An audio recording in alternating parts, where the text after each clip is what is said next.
Okay, Sunday morning, 10:40 a.m. in the morning, and as I say, I've parked up at Ovington.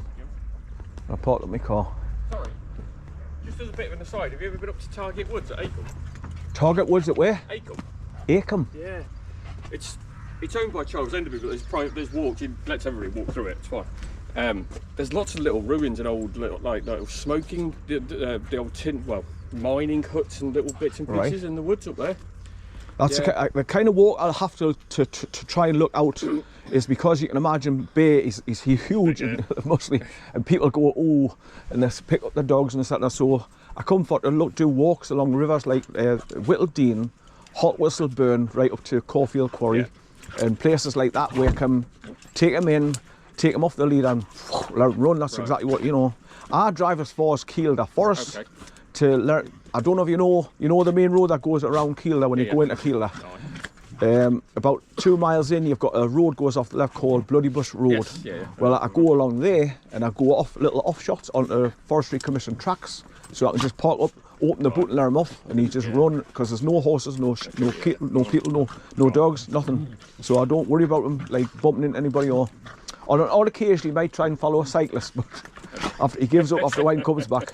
But they're the kind of walks I've got to do where I try and find places where I let them off. It's not used heavily, and there is a burn that runs through it. Right. And there's all sorts of little bits of Target Woods. Target Woods, yeah. And how far is it from here? No, it's so Acombe. Is it up the A1? St John's Lee. No, so you'd go to where the roundabout is to getting into Hexham. Yeah. Yeah. If you imagine coming off there at sort of effectively, if you came up, not into Hexham, not straight on, the next little offshoot takes go around the St. roundabout, John's right Lee. round as if you're going up to the right. There's a few St John's Lee, yeah, up there. Right. Ah, okay. I know where you mean now. Yeah. That's the new roundabout. They took the round. Where you go up the ramp, and you go right round the top and go right round the right. There's a fairground or something parked on the grass there on the left hand side, St Lee's. Oh, there was something parked. Something there on the grassed area, yeah. Is that where you mean? So yeah, up there, up to St John's Lee, and then Target Woods is a stone throw from up there. Right. I'll look it up on the map when I get home. Target Woods. Yeah. Well, thanks very much. Cheers, mate. Take care now. Yeah. Right. So I'll go back through here, past the pub, and I'll go up and round into the back lane where the church is, and climb over the stone steps in the wall, because the wall's about 6 to 8 foot high, so you've got to climb over it.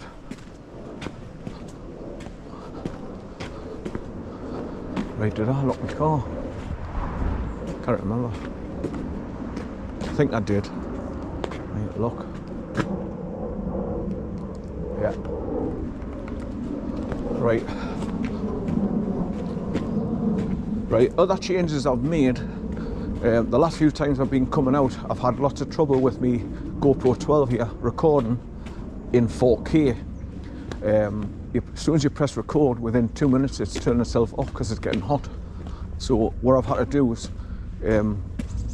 drop both my cameras down to resolution of 1080p HD.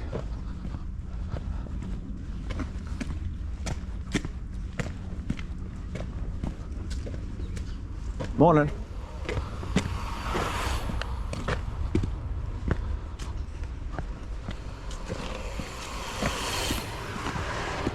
So as you can see, this is a bit of a blind S-bend as you come in Ovington and round past the church here. Got to be careful, keep looking both ways and listen out for bikes and cars. And that's what's called West Road, where the telephone box is and the stone pillar water fountain type thing. The old one. Right, so I'm going around the S-bend in the back lane here where I normally park the car.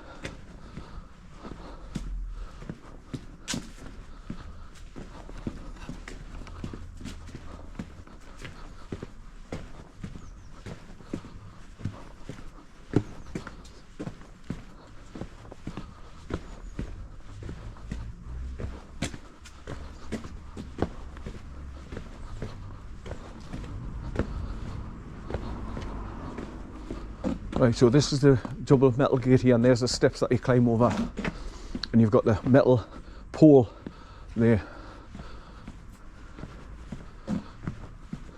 Saying footpath to Whittledean Mill and Whittledean and NAFFERTON, and that's the castle ruins that I'm going to be looking at. Now I keep pointing out every time I come here as well, I have to keep bear on these leader when I come from the back of the car, which I normally park just there, just past the gates of the church, background here, pointing to the main road there. But when I bring bear here, I've got to keep on his leader until I get past where these 3 sheep are in the bit of field here at the beginning. And then once I get through the metal gate at the far side, I can let him off, and then he can just run to his heart's content.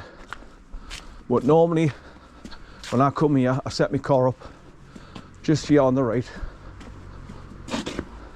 But as you can see, it's packed up with cars at the minute, because normally I'll get here when it's pitch dark and it's not even lit up yet. So I always get a space. So I normally park here with this Citroen C4, pointing out to the main road and the pub.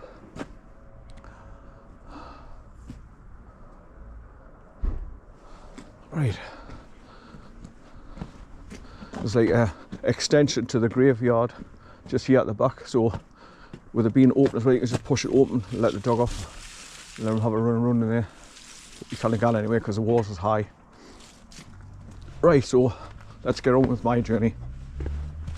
So I climb over the stone step in the wall here. Now with changing my cameras over to 1080p, you get longer on the battery, each battery, and the camera doesn't overheat as much. So therefore, I don't need to carry as many batteries.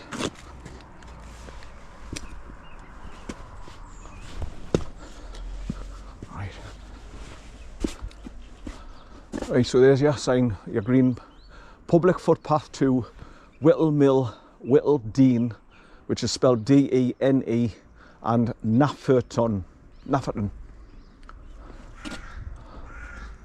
There's all the poppies in the grounds.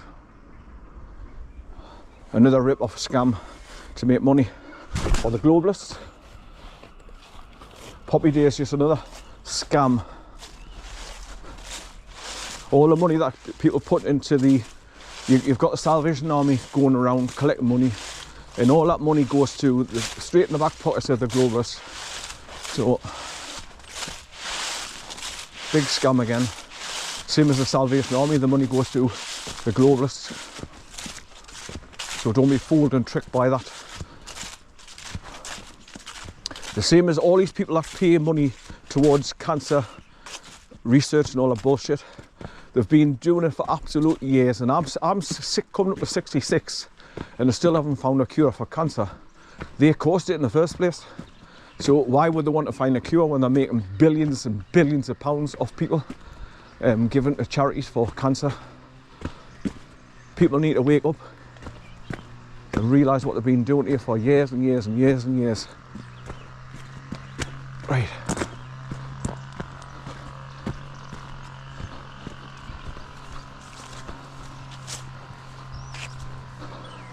Last time I came along here with Bear and all, I let them deliberately go close to the fence, and they were coming over out of curiosity to say hello to them. Now normally sheep run like hell, but these 3 were very, very curious, because obviously you've got dog walkers walking along here day in and day out, several of them, so the sheep get used to, come on in, are you going to come over? Come on in, are you going to come and say hello? Come on in, how are you? Come on in. So obviously these are used to people. Look, come on, are you going to come and say hello? Come on, girl. How are you? Come on, girl. Nah, she'll come so close, but that's enough. Trust. Hey, you go back to eating your dinner and pick some more grass. Hey, yeah. Right. So I brought about 5 batteries out, and when you put your camera in 1080p, it records longer sections as well. Like when I tried it off in the house and put it in the back garden, just recorded from my kitchen, I was getting sections of 39 minutes long. Each section, it did 2 sections on 1 battery. So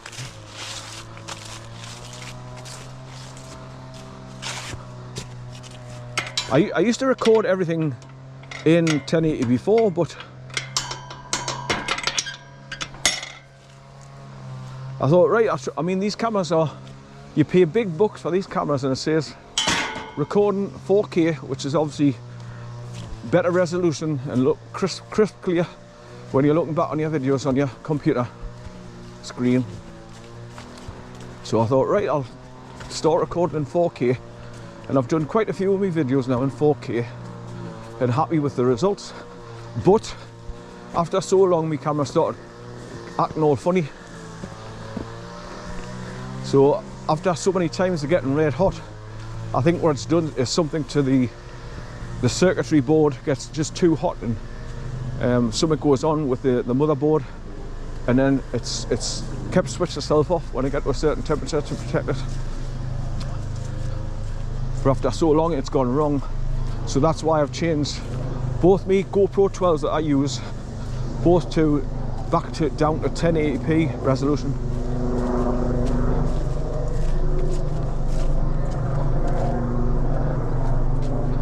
It feels weird when I haven't got bear on a leader and getting dragged along, so I can just walk along steadily without getting pulled along like a freight train, and crisscrossing in front of us every few seconds, sniffing the grass and want to pee on every bit of grass.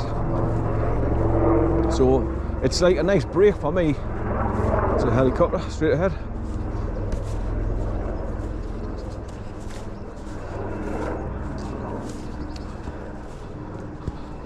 Right, so you come over the wall, you come through that first single metal gate, then you go along here past all these houses, and then you come to the next gate. Just continue straight on, and the burn's down there to my left, going through the trees. There you can just see the next gate 100 yards up, look.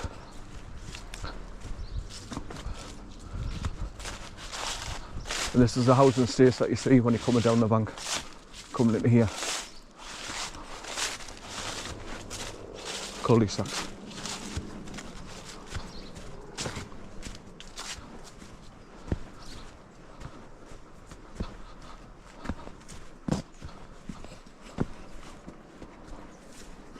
Right, so I remember to put my leg gaiters on this time, and I remember to put my crocodile clips on the bottom of my chest pad here to like lift it out and forward a little bit, so my camera points more or less a little bit up instead of straight along, so I'll get bits of the sky walking along as well as the pathway that I'm walking on, left and right as well. So I'm getting an all-round view of everything. Right, so here's the next set of houses that you walk past. Right, so that's obviously a disused old gate that the farmers used to use to go down and get close to the river down there years ago, but it's not used now.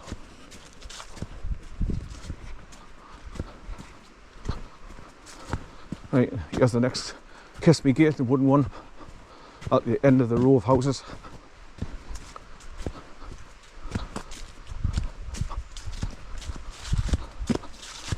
So basically what I'm doing is just like an experimentation to see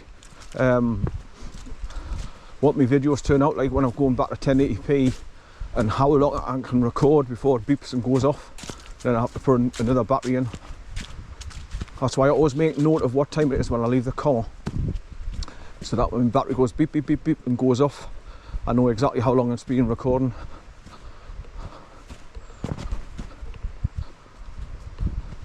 Right, so that pathway takes you right over to the main road where you come driving down to get to here.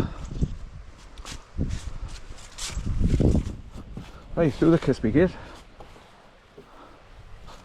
and down. Right, there's a set of stairs to up to come up one of the farmer's field just there, and that's where you can walk along, where you can see where people have trotted it in to go back over to the main road over there at the right.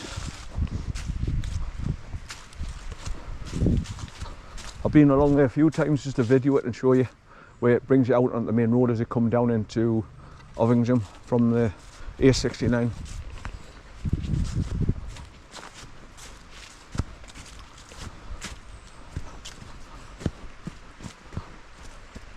Right, and there's your steps going up that gate, which is always open because the post is knackered. And here's your next single metal gate. So to be on the safe side, if you bring your dog along here, it's best to wait until you get through the single metal gate, and then you're safe to let them off, because there's no sheep, no cattle. There's only like hikers and dog walkers that come along here. So there's Whittledean-Burn, look. Now it should be running a little bit more faster and wider because we had those 3 days of constant rain just recently, so it should be running better when I get along here. But that means that there's more water running down the hills and filling up the pathway, and so there's a few places where it's really thick mud and matty.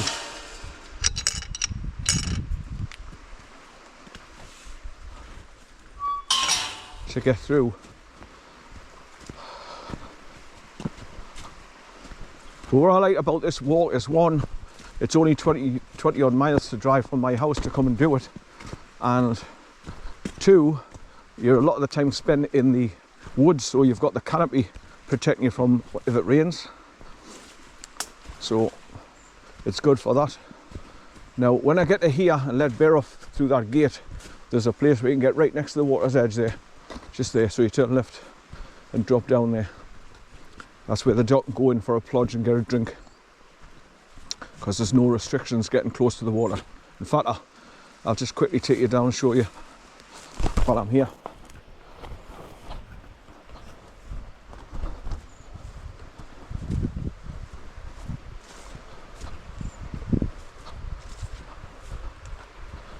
Right, there you go. So that's a perfect place for chuck a stick in or a stone, get bait to go running in, plodge in, get a drink, wash all these paws and these pads off, because when you come back along here, the dog's leg is usually caked in mud, so I tend to tell them to go in there and wash it off.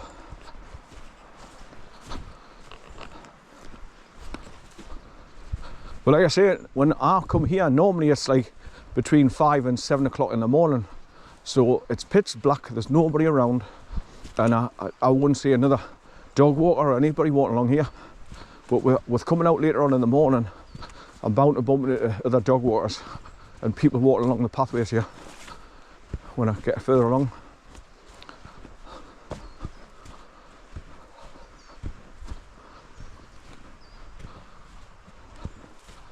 Right, because I haven't got Bay on his leader on my right hand, I can put my right hand to my chest harness and slightly raise my chest harness pad to slightly point further upwards, so I'm getting the full scope of where I'm walking. Like I say, up the sky, fully across to the left and right, and also down on the ground to show you what the pathway is like for walking along through mud, and just to show you the terrain, what you've got to get through to do this walk.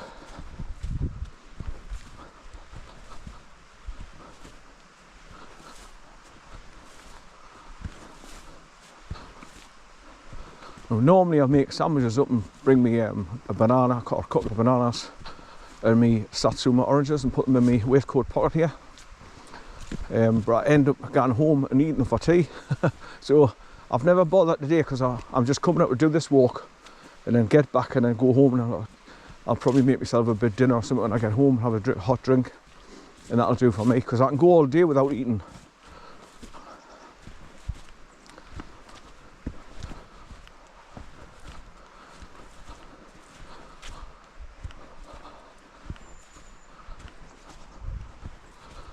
Right, getting back to cameras and changing resolution. There's one thing pisses me off though. When you record in a lower resolution and you put your videos up, if they're not scanning money, you have to pay the premium, so you pay to get your videos up on YouTube channel.